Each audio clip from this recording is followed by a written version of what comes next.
प्रथम सिनेमा हूँ फूल चंदन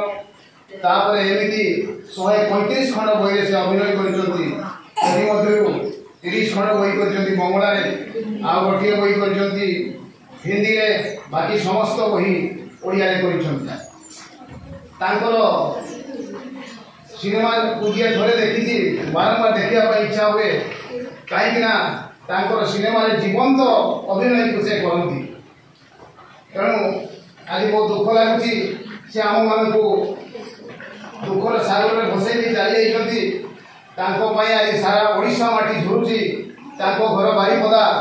से बारिपदार जन्म लाभ करते भुवनेश्वर जाई अवस्थान करते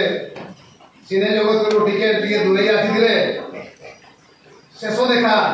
मनोज भाई आम वार्षिक उत्सव को निमंत्रण कर आसी तेणु आज से मृत्यु बहुत दुख लगुच हृदय दुख आसूँ तेणु बेसी किसी कहवाई दुख लगुच ये कही मोर वक्तव्य रखुची भगवान जगतरनाथ जगन्नाथ पाखे प्रार्थना करुच्ची परिवार को सद्बुद्धि दिंतु एवं से बाट को आगे दिंतु।